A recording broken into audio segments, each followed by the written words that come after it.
Deus, Atos dos Apóstolos, capítulo de número 2. Estamos aqui no propósito de avivamento.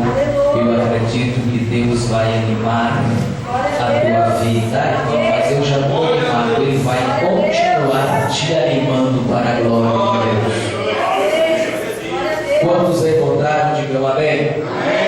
Diz-nos assim, a partir do versículo 1: Cumprindo-se o dia de Pentecostes, estavam todos reunidos no mesmo lugar, e de repente veio do céu um som como de um vento veemente e impetuoso, e encheu toda a casa em que estavam assentados, e foram vistas por eles línguas repartidas como que de fogo, as quais pousaram sobre cada um deles, e todos foram cheios do Espírito Santo e começaram a falar em outras línguas, conforme o Espírito Santo lhes concedia que falassem.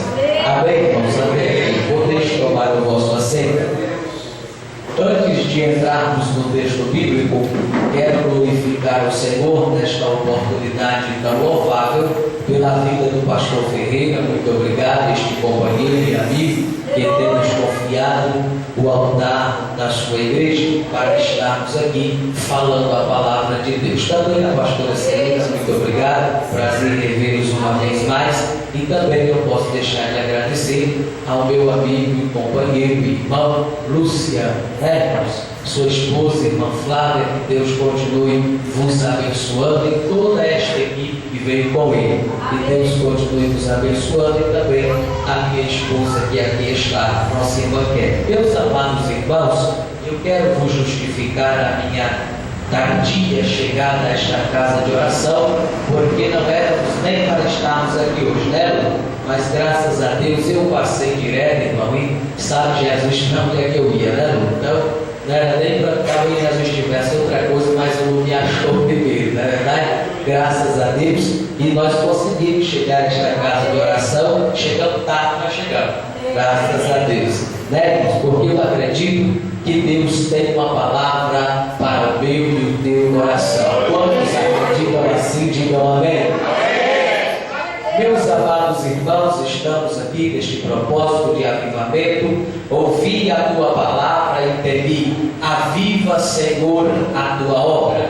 Este texto está relatado na oração em que fez o profeta Abacuque, no capítulo de número 3, no versículo de número 2. Todos nós sabemos que o profeta Abacuque foi o profeta que profetizou antes do exílio, no período do ano 612 ao ano 589 a.C.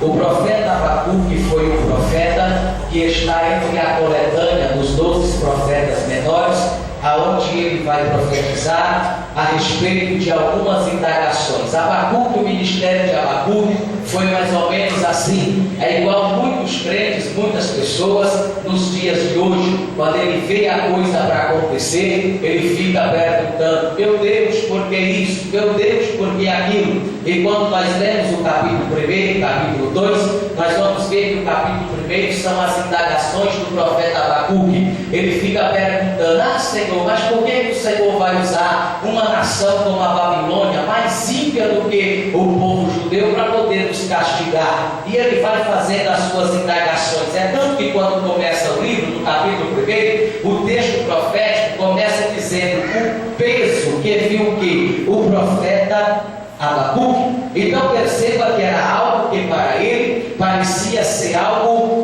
diferente, incomum do que o nosso Deus poderia fazer para a nação de Judá. Mas quando chegamos no capítulo de número 2 do profeta Abacuque, aí então o Senhor Deus começa a responder para Abacuque, dizendo: Abacuque, vai ser o seguinte, Abacuque, eu tenho que pesar a mão sobre este povo, mas eu vou dizer um segredo para você. Então diga, Jeová, o justo viverá da fé, Abacuque. É nesse momento que a gente vai ver quem é e quem não é. Mas por quê? Porque o justo, aquele que me adora de verdade, esses então vão viver pela fé. Aí no capítulo 3, Abacuque entende o recado de Deus. Aí quando ele entende o recado, ele começa a sua oração. Ele vai dizer: ô Senhor Senhor, Deus e Pai, Deus grande. Aí quando chega no verso 2, ele diz assim: Senhor, mas é o seguinte, eu ouvi a tua palavra, e pelo fato de ter ouvido a tua palavra, então eu temi, mas eu te faço um pedido. E qual é, Abacuque? Jesus, Senhor, aviva a tua obra. Então detalhe, meu Deus, no final dos anos, dos dias, ó Senhor, faça a notória, anima o teu povo, aviva o teu povo. E o segredo do verdadeiro avivamento, quando a pessoa entende o propósito de Deus para a sua vida, o verdadeiro avivamento é esse aníbal. É o versículo 17 e 18, ele diz assim: olha, eu já entendi o que é que o Senhor quer, por isso que eu vou dizer uma coisa. Então diga, Abacuque, o que é? Olha, Senhor, eu já entendi que ainda que a figueira não floresça, ainda que o produto da oliveira minta, ainda que não hajam ovelhas nos pastos, e ainda que as vacas sejam arrebatadas do curral, mas todavia, meu Senhor, eu me alegrarei e exultarei no Deus da minha salvação. O verdadeiro avivamento é quando a gente entende isso, então. O negócio pode estar de cabeça para baixo, mas a gente está acreditando que Deus vai dar um jeito, que Deus vai dar uma solução, porque o Senhor é o Deus que age.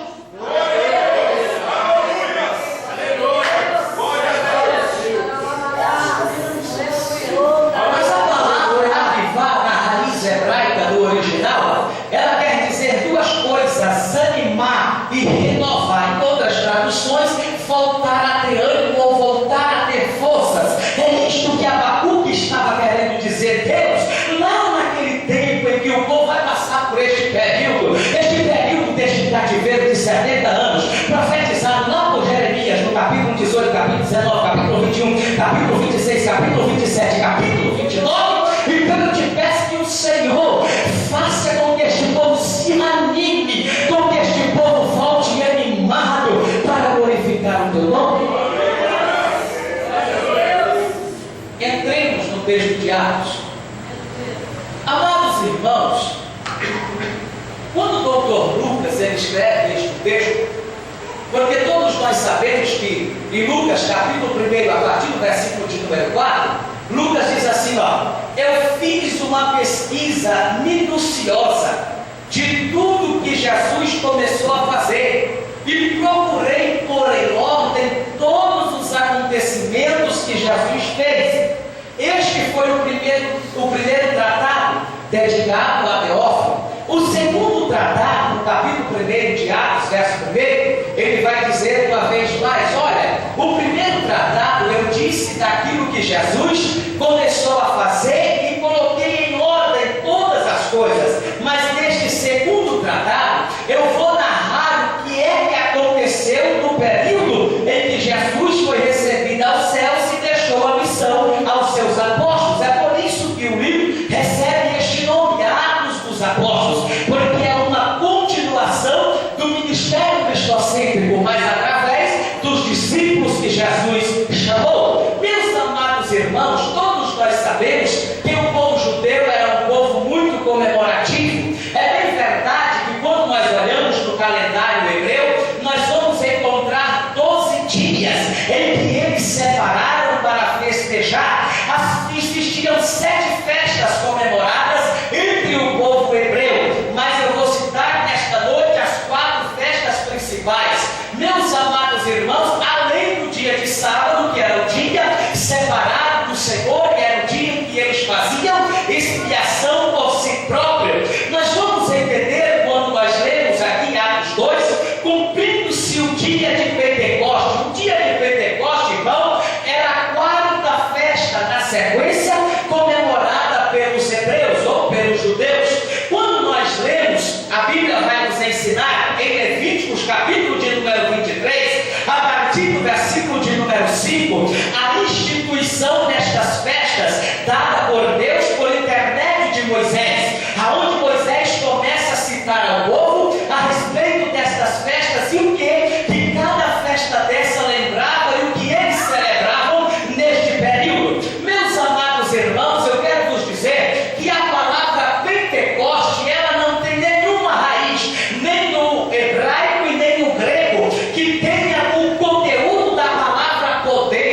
avivamento, fogo e etc.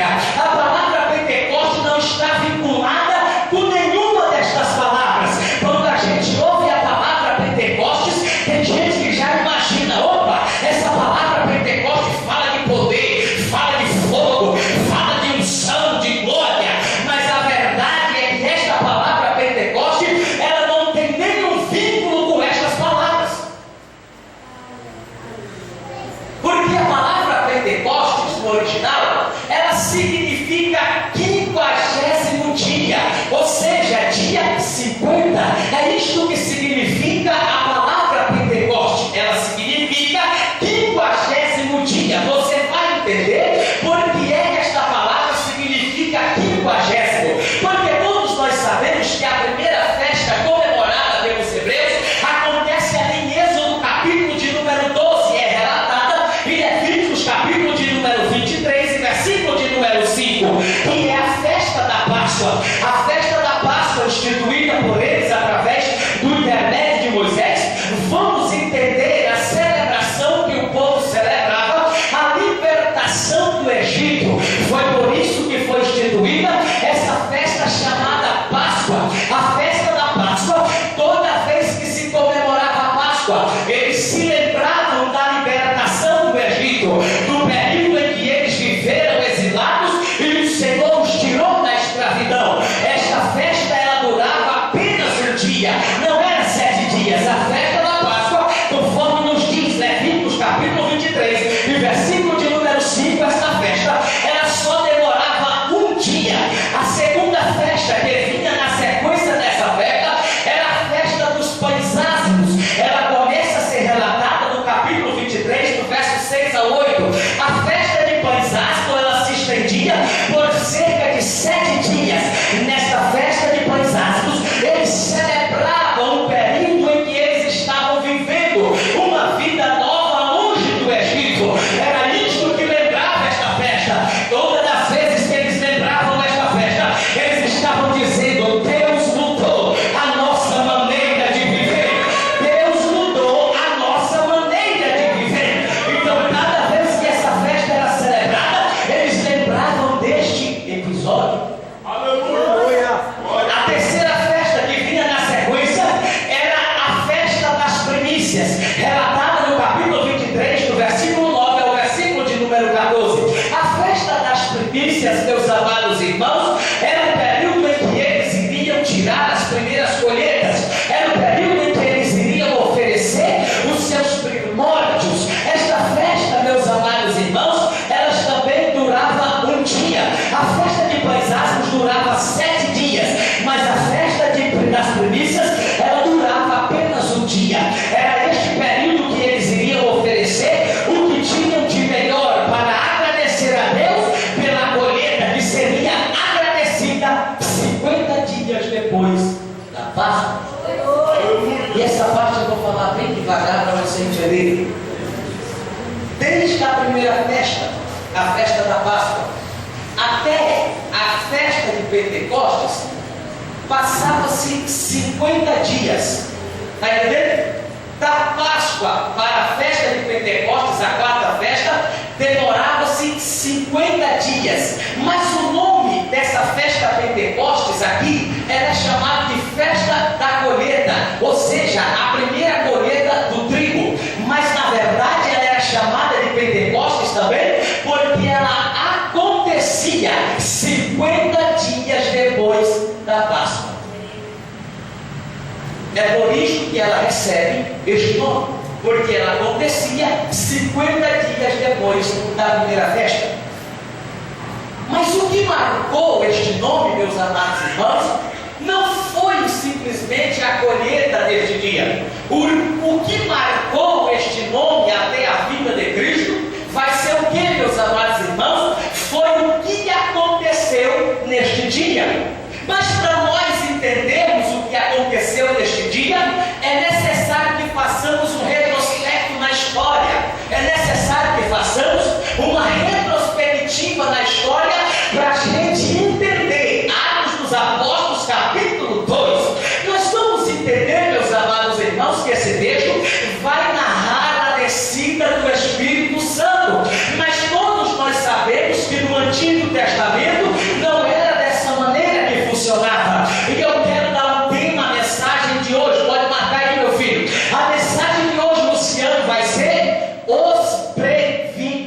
privilegiados. Repita comigo: os privilegiados. De novo: os privilegiados. O povo pentecostal está muito fraco. De novo: os privilegiados. Agora pergunte: por que eu sou privilegiado? Fala para os irmãos do seu lado: por que eu sou privilegiado? Diga, você já vai entender. Mas fala com fé, fala com fé, você já vai entender.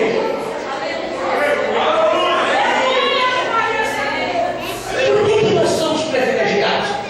Porque no original a Bíblia começa: Elohim para, ou seja, criou Deus. E criou Deus os céus e a terra. E a terra era sem forma e vazia.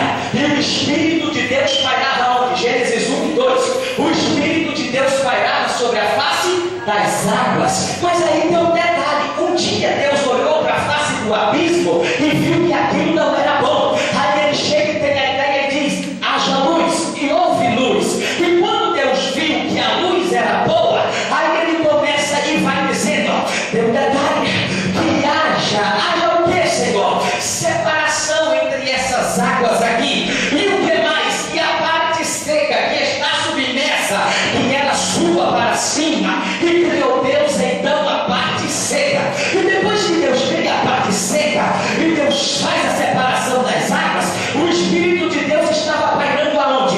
Estava pairando sobre a face das águas. Era ali que o Espírito de Deus estava. Mas tem um detalhe: depois que Deus cria o homem, capítulo de número 2 de Gênesis, o Espírito de Deus então começa a atuar sobre a vida do homem, ao ponto de que dando inteligência para o quê? Para a sua sobrevivência. Porque depois que o homem pecou contra Deus, olha que coisa interessante, Deus fala assim: irmão, tudo Deus disse haja e houve, mas só duas coisas que Deus colocou a mão. E o que foi?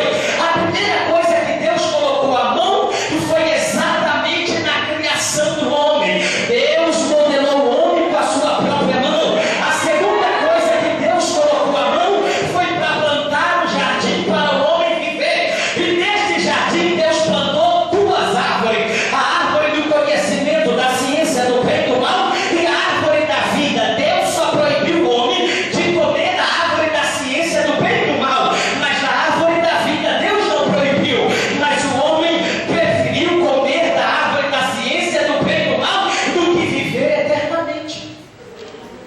Teimoso. E o dia que ele pega, ele vai ser expulso do Éden. E quando ele é expulso, aí Deus fala assim: olha, agora no suor do teu rosto tu comerás. Tem que se virar. Procura aí projetar alguma coisa para tu poder sobreviver. E como é que sobrevive, irmão? Ele tinha que lavrar a terra, ele tinha que plantar, tinha que caçar, tinha que fazer alguma coisa. E alguém tinha que dar esse conhecimento para ele. Alguém tinha que ensinar o homem como é que ele tinha que se virar, irmão. Porque ele tinha que viver. E o Espírito de Deus fica nesse período. Ele fica ali ensinando a sobrevivência do homem. Mas quando chega no capítulo 6 de Gênesis, a corrupção do gênero humano ela sobe de uma forma tão estrondosa que Deus diz assim, capítulo 6, versículo 3, ele diz: não agirá para sempre o meu Espírito com o homem, porque o homem também ele é carne. Em outras traduções, não entenderá. Ou seja, Deus não vai ficar mais: olha, toma a minha graça, toma a minha glória. Mas se o homem não quer, então tá bom. Então a partir daquele momento, Deus retira o seu Espírito permanente da terra e leva para onde? O trono.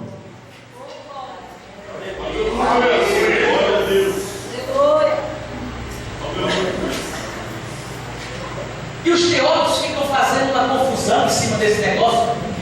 E é um texto tão simples de se entender. Pronto, irmão, Deus já disse: não agirá para sempre o meu Espírito com o homem que quiser fingir, como diz lá no Ceará. E está falado. Deus disse: olha, o meu Espírito até o dia de hoje ele era permanente, eu nunca tirei ele daqui, mas a partir desse dia eu vou retirar. E o Espírito de Deus fica nessa transição: trono, terra, trono, terra, trono, terra. É desse jeito que o Espírito de Deus agora começa a agir. E para possuir, irmão, a graça, e para ter o Espírito de Deus da vida, não era para qualquer um. Nessa época aqui, para ter o Espírito de Deus na vida, não era permanente.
Por quê? Porque ele era o único que possuía o Espírito de Deus na terra. Deus só possuía duas pessoas quando assim ele queria. Se não fosse para nenhum propósito, não tinha necessidade. Era apenas uma pessoa que Deus se apoderava com o seu Espírito. Aí nós vamos ver que morre José, aí entra o outro faraó, e aí nasce Moisés. Quando Moisés nasce aos 40 anos, ele é chamado para o ministério de Deus. E quando ele aceita o ministério do Senhor, Moisés então passa a ser cheio de Deus. E ele passa a ter o Espírito de Deus na vida. Mas um certo dia, irmão, então neste momento agora, Moisés era um homem que possuía o Espírito de Deus na terra. Mas tem um detalhe: quando nós temos Números, capítulo de número 11, versículo de número 16, nós vamos encontrar dois homens profetizando no arraial. E isso foi escândalo no arraial aquele dia, porque quando eles olharam e viram Eldade e Bildade profetizando no arraial, aí alguém corre e vai até Moisés e diz: Moisés, que negócio é esse? Eldade e Bildade estão profetizando lá no arraial. Mas aí tem um segredo no verso 16. Deus chama Moisés e diz assim: Moisés, eu vou retirar um pouco do meu Espírito que está sobre a tua vida e vou colocar sobre a vida de Eldade e Bildade, para que eles também profetizem. Ô Moisés, deixa eles sentir um pouco o que é ter o Espírito de Deus na vida.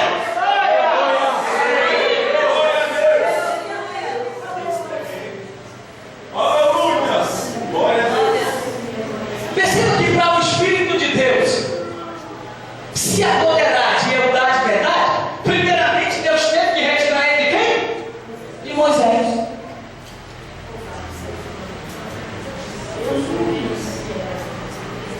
Mas tinha um outro tem. Aí quando nós chegamos no primeiro livro do profeta Samuel, capítulo de número 8, verso de número 7, o povo começa a dizer para Samuel: nós queremos um rei, queremos ter um rei como toda outra nação tem. Por que só a gente não tem rei? E os teus filhos aí, já estão corrompendo o juízo, já estão sendo comprados, e a gente precisa de um rei. Aí Samuel fica triste, irmão. Samuel fica triste. Mas aí no verso 7, Deus chama ele e diz assim: Samuel, não fique triste, porque o povo não está rejeitando a ti, mas antes a mim, para que eu não reine sobre eles. Porque aquele período era o período da teocracia, o período teocrático. O que é isso, irmão? Isso é o período que Deus governa através de um único indivíduo. Então, por intermédio de Samuel, Deus governava o povo, mas o povo já estava cansado desse negócio. Eles queriam ter um algo visível, eles queriam ter um rei, como todas as outras nações tinham. Aí Samuel vai e diz para o Senhor. Aí o Senhor fala assim para ele: então tá bom, Samuel, vai, atenda para o pedido do povo. Equivocadamente, muita gente diz que Saul não foi ungido por Deus, mas quando nós lemos o capítulo 9 do primeiro livro e o versículo de número 10, nós vamos entender que é Deus que proporciona a situação das jumentas de seu pai se perder, e quando a jumenta se perde, ele vai atrás. Deus já tinha avisado para Samuel que Saul estava vindo e que era para ungir ele como rei de Israel. Mas aí não é assim não, irmão.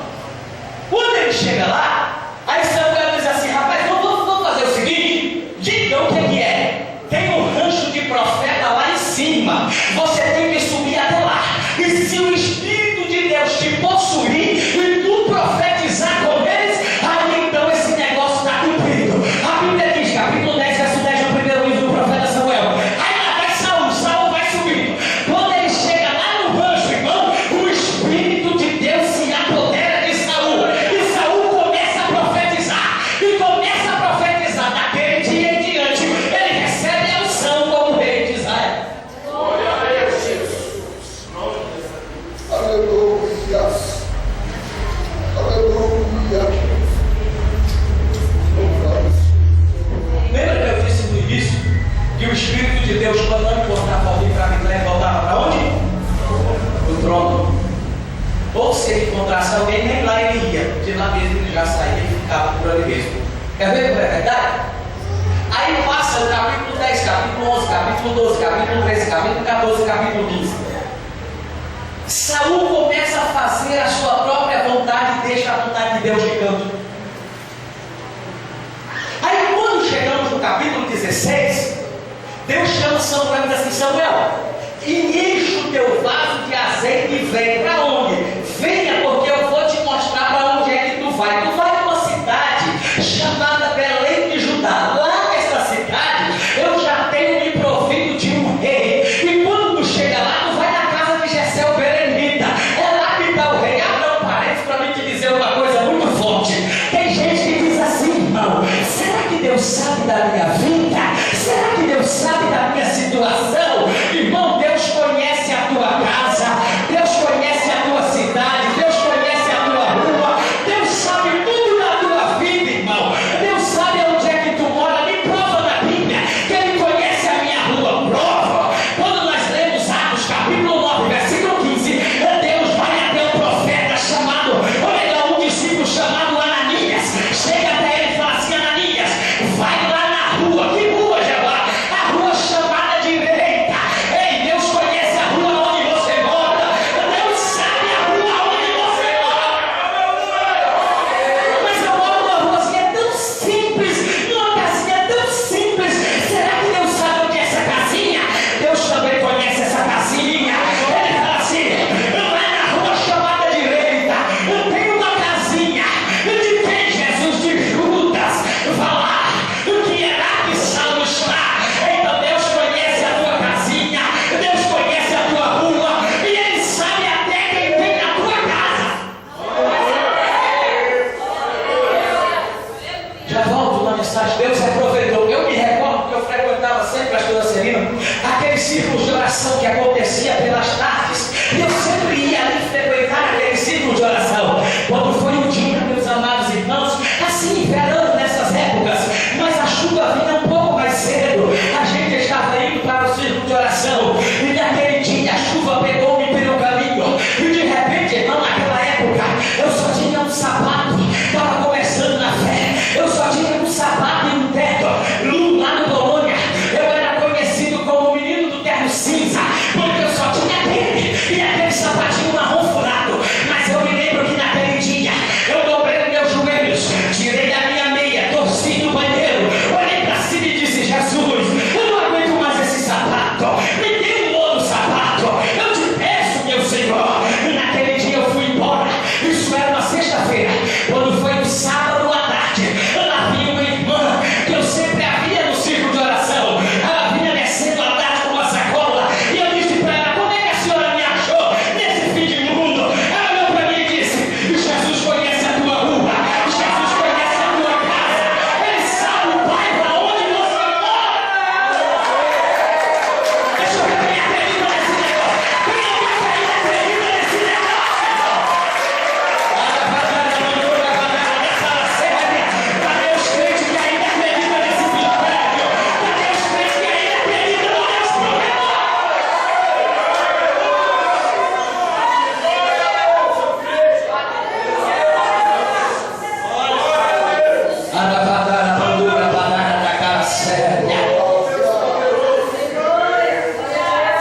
Glória a Deus. Aí quando ele chega lá na casa de Jessé, aí toda aquela história, porque eu não vou falar de Davi, mas toda aquela história, todo mundo já conhece. Aí vai passando Eliabe, Abinadab, Samar, Radai, Gozém, Natanael, as duas irmãs Zeruiá e Abigail também estavam por lá. Mas não era nenhum desses. Onde é que está isso aí que o Senhor falou? Primeiro livro das Crônicas, capítulo 1, verso 13 a 16. E aí ele vai e diz assim: acabou.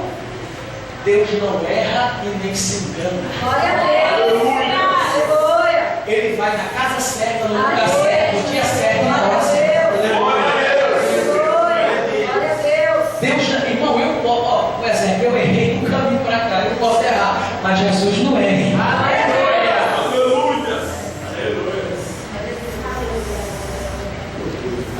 Glória a Deus. Aí ele diz: o meu irmão está lá no campo, dá tempo de jantar, vá depressa que ninguém vai sentar aqui enquanto ele não chegar. Quando ele chega, aí Deus fala: é este mesmo, pode ungir. Glória a Deus. Presta atenção nesse texto, capítulo 16, verso 13 e 14. O Espírito de Deus sai da vida de Saul, verso 14. O Espírito de Deus sai da vida de Saul, verso 13, e se apodera de quem? De Davi.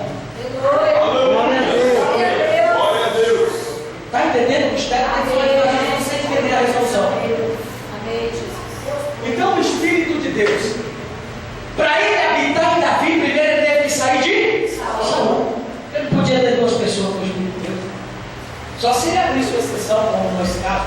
Mas aqui Deus não queria abrir exceção. Então Davi era o homem que possuía a graça do Espírito de Deus. Mas me dá um exemplo aí.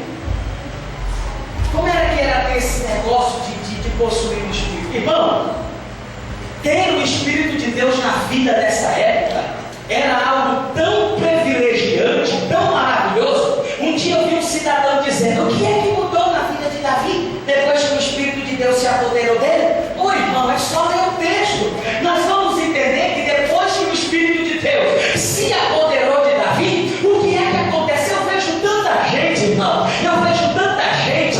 A gente vai pregar nos congressos por aí e a gente vê aquelas pessoas que vêm com aqueles hinos arranjados, sabe? Vêm com aqueles louvores, achando que aquilo vai acontecer alguma coisa e fica com aquela coisa toda, e força daqui, força de lá. Esses dias eu fui pregar na região de Tabuão, aí uma irmã, quando ela pega o microfone, ela diz assim: quando eu cheguei na igreja e que eu peguei o microfone, aí o céu se abriu, o céu se rasgou. Mas naquele dia que ela disse isso, parecia que o céu dava de bronze para ela, e eu fiquei observando aquele negócio. Irmão, presta atenção no que eu vou dizer. O segredo não está na letra do hino. O segredo, você pode cantar o hino mais filosófico que existir, você pode cantar o hino mais bem composto que existir.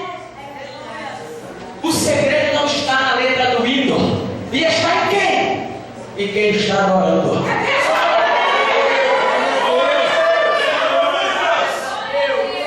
O segredo está em quem adora, irmão. A graça não está na letra do hino. A graça está em quem está adorando. A unção está em quem adora. Você pode chamar Deus de Deus. Você pode chamar Jesus de Jesus. Você pode até chamar irmão de irmão. Mas se tem a graça, se tem a unção, aonde chega, vai dali mesmo.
esperando vir outra pessoa.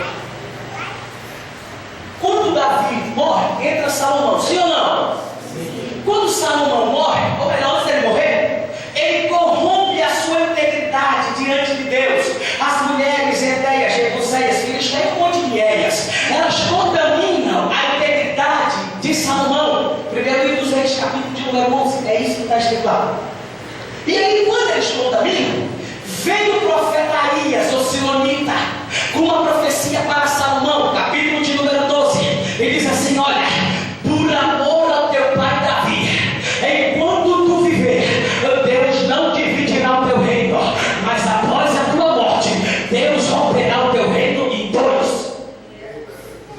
E tem um detalhe: a parte maior Deus dará ao teu servo Jeroboão, e a parte menor ficará com o teu herdeiro Roboão. Aí a Silonita rasga o manto em 12 pedaços, simbolizando as 12 tribos que compõem o país de Israel. Quando ele rasga em 12 pedaços, ele dá 10 para Jeroboão e joga 2 aos pés de Salomão. E diz: isto vai ser o que sobrará do teu reino, e as 2 menores tribos, Judá e Benjamim. Capítulo 12, capítulo 13, o reino já está dividido, reino do norte e reino do sul. Agora eu vos faço uma pergunta: quando Elias e Eliseu estavam fazendo milagres, prodígios e maravilha, e sendo profetas do reino do norte, na capital Samaria, quem era que estava profetizando em Judá? Ninguém. Porque o Espírito de Deus estava lá com o profeta que era de lá. Pode procurar, você não acha quem era esse profeta? Que foi contemporâneo deles profetizando lá no Reino do Sul, no terra. Mas aí tem um detalhe: aí morrem todos esses profetas, e agora Deus quer levantar um profeta no Reino do Sul. Mas aí tem um detalhe: passa o tempo e o Espírito de Deus procurava alguém para habitar no céu, mas ele não achava. Aí ele foi para onde? Para onde, irmão? Não entendi. Para onde, irmão? De novo, para onde? Trono. Quer ver quando ele estava no trono? Aí Isaías começa, capítulo 1, capítulo 2, capítulo 3, capítulo 4, capítulo 5, capítulo 6. Ele vai narrando o juízo desde o capítulo 1 até o 5, ele narra o juízo sobre o povo de Judá. Mas quando chega no capítulo 6, aí ele parece que ele diz assim: vamos fazer o seguinte, eu vou separar esse capítulo para dizer como é que foi o meu chamado profético. Aí ele começa a dizer: olha, no ano que morreu o rei Uzias, eu vi o Senhor assentado em alto e sublime trono, e vi serafins que cada um tinha 6 asas, com 2 cobriam os seus pés, com 2 cobriam o seu rosto, e com 2 voavam, e eles clamavam uns para os outros, dizendo: Santo, Santo, Santo, Santo, Santo, é o Senhor dos exércitos, e toda a terra está cheia da sua glória.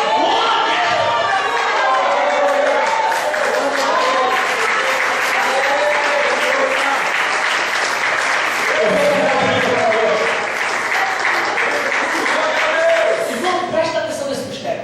Quando Isaías diz que ele viu um alto e sublime trono, perceba a localização que Isaías estava. E vamos supor que essa igreja tivesse uma galeria aqui assim, ó. Vamos supor. E eu estivesse nesse ângulo aqui, eu só poderia ver a parte superior do trono.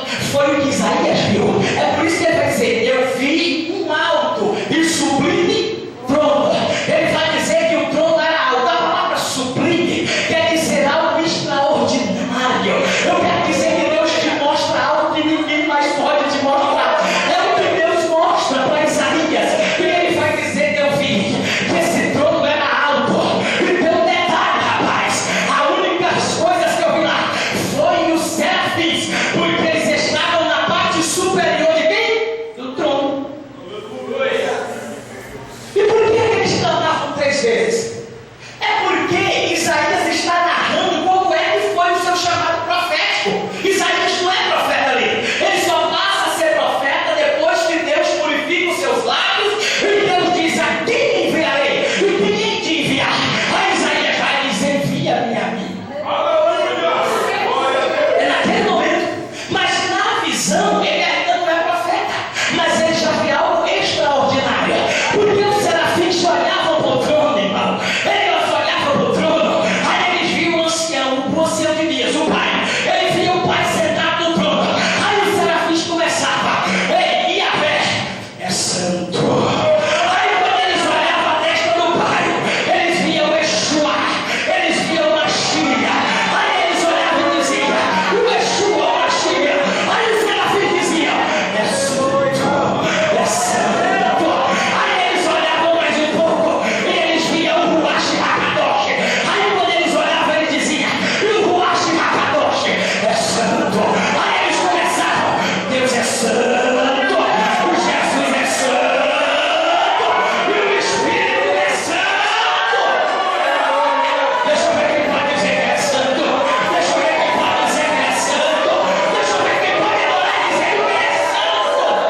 em nós. Deus levanta um importante de Joel. E Joel vai profetizar que Deus vai quebrar esse tabu. Que tabu é esse? Se você percebeu, o Espírito de Deus só se apoderava de governador, só se apoderava de rei, de sacerdote, de profeta. O Espírito de Deus só se apoderava dessa classe aí. E as outras que não eram nem sacerdote nem profeta, como é que ficava? Sim.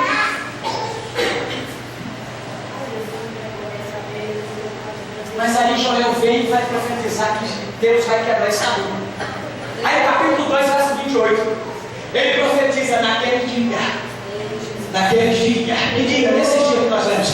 Naquele dia. Naquele dia. O que é que vai acontecer, Joel? Deus vai derramar do seu espírito sobre toda a carne. E tem um detalhe. O que é que vai acontecer nesse negócio? Olha, eu só sei que Jeová disse. O que é que ele disse? Que os velhos vão ter visões. E o que mais? E a mocidade? A mocidade vai profetizar. A mocidade vai profetizar naquele dia. Porque ele vai derramar sobre todos. Sem exceções. Todos cristãos, internos, crentes em Cristo Jesus, lavados, remidos do sangue do Cordeiro. Aleluia! Mas aí vem Jesus. Jesus vem, cheio do Espírito desde o ventre. Mas tem um outro camarada também que é cheio do Espírito desde o ventre. Quem é ele? Com 6 meses só de diferença a idade um para o outro. Não é verdade? Quem foi que disse para Isabel que Maria estava grávida? Quem foi que foi lá dizer para ela? Será que ela viu no Facebook, no e-mail, nas redes sociais? Ninguém disse para ela.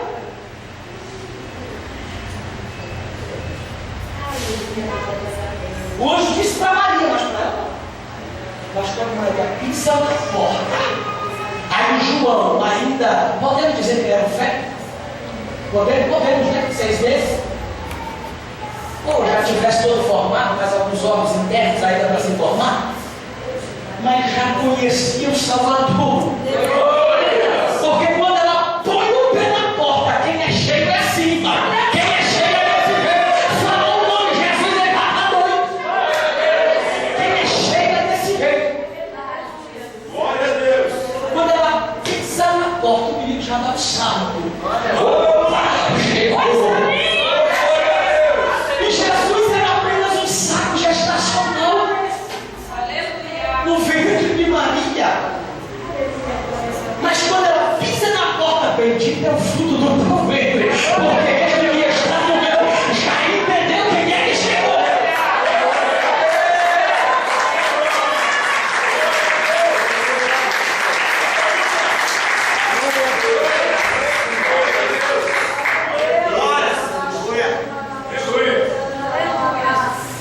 Mas deixa eu correr para me entregar para você entender o mistério. Quem vai ainda ter que chegar em Apocalipse. Mas veja bem. Aí Jesus vem aos 12 anos de idade, pregando nas sinagogas, envergonhando os doutores. Some a história de Jesus, 18 anos depois ele aparece no Jordão. Quando ele chega no Jordão, João Batista, que era cheio, está lá no Jordão. Mas não pode ter 2 pessoas chegando dentro do lugar. Não pode na cabeça dele, não pode. Eu não posso entrar em contradição. 2 pessoas chegam no mesmo lugar, não pode, só se Deus quisesse. Mas quem estava chegando era Jesus, para começar o evangelho na terra. Então parece que eu estou vendo, irmão. Olha, João, isso aí não tem que sair fora do que Jesus chegou. Então eu já vou te guardar comigo na eternidade, porque Jesus precisa começar o seu ministério. Glória a Deus! João é preso, é morto e sai de cena. Jesus começa o ministério na terra. Glória a Deus! Aí Jesus faz toda a história que nós já conhecemos. Aí quando está se findando o ministério cristocêntrico, que Jesus começa a falar da sua morte, da sua ressurreição, os discípulos já começam a ficar preocupados. Mas aí Jesus, Evangelho de João, capítulo de número 24, versículo de número 49, ele diz: olha, ficai na cidade de Jerusalém, até que do alto sejais revestidos de poder. Aí quando chegamos no Evangelho de João, capítulo 14, versículo 15 e 16, os discípulos olham e ficam preocupados. E Jesus disse: mas eu rogarei ao Pai,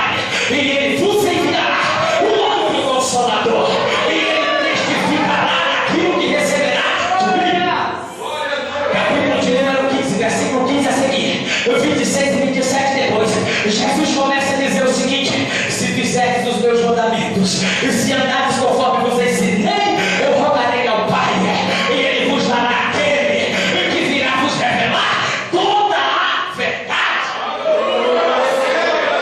Capítulo 16, a partir do verso 8.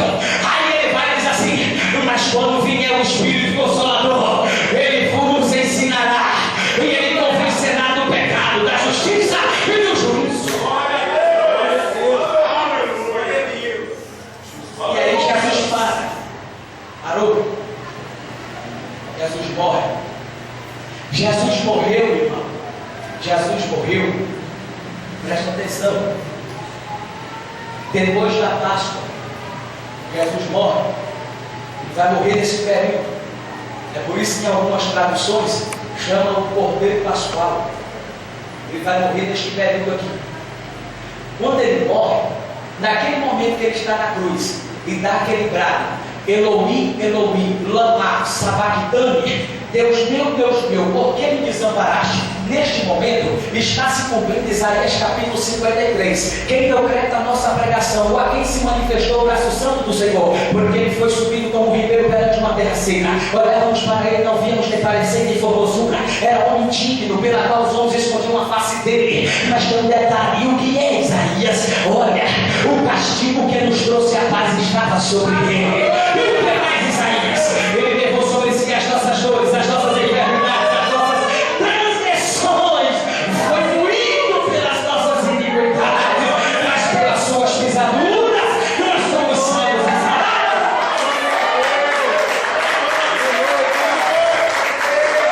Aí quando Paulo escreve a sua carta aos Gálatas, capítulo 3, versículo 13, ele diz o seguinte: porque maldito era todo aquele que era pendurado no madeiro. Jesus está no madeiro. Naquele momento ele está se fazendo de maldito. Maldito por nós. Ele não era, está se fazendo. E por ele se fazer de maldito, ele está recebendo toda a iniquidade para se cumprir lá aquele rito do tabernáculo. Está entendendo? Que é para o cordeiro expiatório. E fica lá. Nesse momento o Espírito de Deus se retira de Jesus. É porque Jesus está recebendo toda a iniquidade. Nesse momento o Espírito de Deus se retira e vai para onde? Para o trono. Aleluia. Glória a Deus. Vou encerrar agora. No Evangelho de João, capítulo de número 7, versículo 37, 38 e 39, Jesus disse assim: aquele que crê em mim, como diz as Santas Escrituras, rios, uma fonte de água viva fluirá dele. Mas aqueles não entendiam, porque Jesus estava falando do Espírito Santo que haveria que vir, mas o Espírito Santo só poderia vir quando Jesus fosse glorificado. Quem diz é a Bíblia. O Espírito de Deus só poderia vir quando Jesus fosse glorificado. E aonde é que Jesus é glorificado? Porque depois que Jesus morre, 3 dias, certo? 3 dias, 3 noites. Aí soma lá, 3 dias, certo? Aí ele morre, ressuscita ao 3º dia.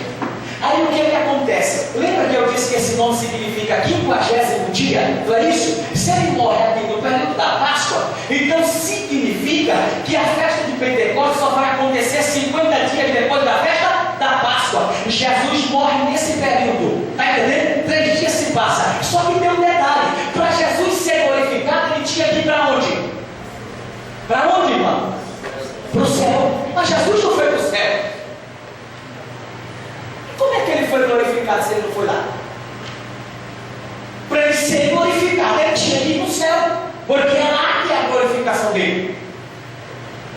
Atos 1 e 3. Depois que Jesus ressuscitou, ele ficou 40 dias. Aparece aqui, aparece ali, Cafarnaum, Galileia, Judeia, Jerusalém e etc. 40 dias. 40 com 3 dá quanto?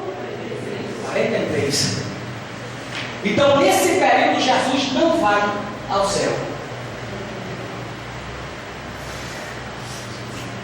E o paraíso não estava no céu, ainda era o seio de Abraão, porque ele desceu cativo, cativeiro e levou, então ele estava lá. Mas deixa essa história para outra vez, porque mas veja bem. Então, irmão, 43 dias ele não foi lá. Ele só poderia ser glorificado se ele fosse lá. Então a glorificação glorificação de Jesus, nós vamos encontrar em Apocalipse capítulo 5. Ah, irmão, mas Apocalipse não é depois dessa história? Irmão, a história nunca é escrita em tempo real. Ela só pode ser escrita depois que acontece.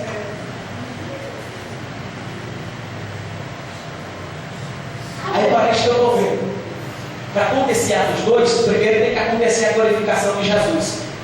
Quando Ezequiel viu o trono na sua chamada também, ele viu 4 seres viventes, só que ele viu na parte de baixo do trono. Ele viu a parte de baixo do trono. Ele não viu quem viu a parte de cima foi só Isaías, ele só viu a parte de baixo. Aí embaixo ele não viu serafins, que era muito alto e subindo o trono. Então ele não viu, ele só viu a parte de baixo. Ele nem para cima ele olhou, porque ele não disse nada, ele disse: eu só vi os 4 seres